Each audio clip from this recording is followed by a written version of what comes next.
Welcome to this edition of the Dean's Video Newsletter. As we spoke about during our last visit, I mentioned that this time I'd be inviting Dr. Denise Figlewicz to join us so we could talk a little bit about the future of research and innovation here in the Schulich School of Medicine and Dentistry. Denise has recently joined us. In fact, she's just hitting the 2-month mark now of her position full-time working in the research office as the Vice Dean of Research and Innovation. So Denise comes to us from quite a rich background in academia, research, and also having most recently been with the ALS Society of Canada, where she was in charge of developing the research program there. So I've known Denise for a long period of time. We won't say exactly how long that's been, but we both cut our teeth early on in the field of Lou Gehrig's disease. Denise on the genetics side, where she was one of the initial discoverers of the first gene, what is now known as type 1 familial ALS, and then moved on from that to have a very remarkable career in neurogenetics for a variety of disorders.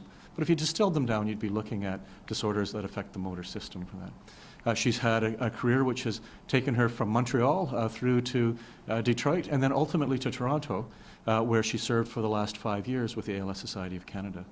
There, she really did take the ALS Society of Canada's research program and completely renovate it and open it up to more in the way of graduate students, undergraduate students, brought on new scholarships and research support, worked hard with the Canadian Institutes of Research, or Health Research, CIHR, to increase the amount of funding that was available to ALS researchers.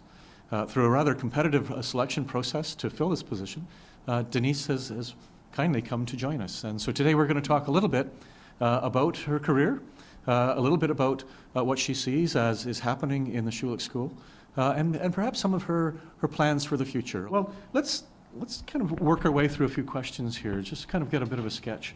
And let's turn back to, when you were thinking about this position and the potentials that you were seeing at the Schulich School, what is it that attracted you to come here? Probably what attracts me most is the opportunity. If you take into account part of the mandate being to create the research program at Schulich Windsor, and going all the way up through working with individuals who are experienced clinical trialists but still have issues of their own. And of course, the question that we'll probably get onto later in the interview, which is actually helping individuals learn how to work together as teams to build new kinds of research programs here. I have to say, as you know, this is an extremely dynamic time for medical research for a number of reasons. The first one, which our researchers would put on the table, is the fact that resources available to fund this work from the conventional sources have at best plateaued, if not are shrinking.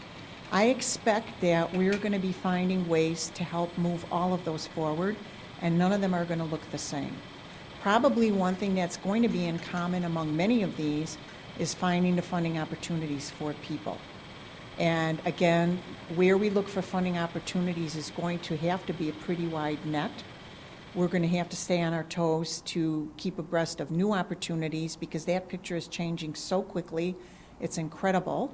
I think 5 or 10 years ago, that were much easier questions to answer. Apply to CIHR, go connect with small biotech to help you develop your product, contact this or that industry link with a big pharma. As we all know, that entire spectrum is changing. We're now telling researchers, first of all, the kind of research we'd like to see you trying to do is broader than what you're doing now. Along with that, the places you're going to have to look for funding are different. I think that I'm very happy to say that I have a research office team to work with me on this.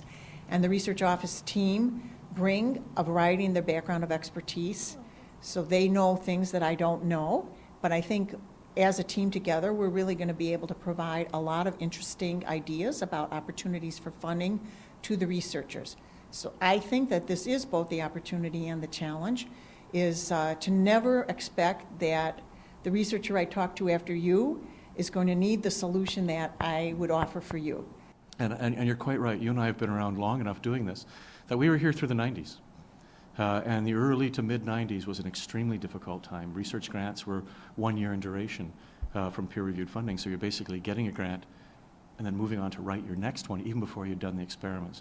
But we seem to have survived through it. And we seem to have survived through even another episode, which is really the early 2000s when things got tight again. So this is almost cyclical. And knowing that, are there things that you've seen during that 30-year career as you've described advice that you might want to give to these young individuals about hanging in there and how to work your way through it and what the field looks like? I think what's really important, first of all, is the motivation. So any scientist will tell you what gets them out of bed in the morning is the passion for their particular line of work and their ultimate belief in the goal that they're working for. So I think one important thing is to always keep your eye and your heart on the goal. If you believe you have something to give to a certain aspect of medical research, to move things ahead, to help patients with devising treatments or cures, that really is an important piece of that. I think when that starts to pale, you really need to actually look for support from the research community to kind of cheer you up and move you on forward. And this is where establishing collegial relationships is critical. Not just collegial relationships to actually execute and implement great research plans, because of course that is part of it, but the other thing is just to make friends with your colleagues and know that they're there to help answer some of your questions, share your frustrations, just let you blow off steam sometimes. Or if maybe you've gone a little bit off track, I think that establishing collegial relationships is important because you have those people around you trust, and they can say to you, look, I think you're missing the boat, or maybe you're misinterpreting something, or go back and try again. We all have to try again. We all get bad reviews. We all get grants rejected, right?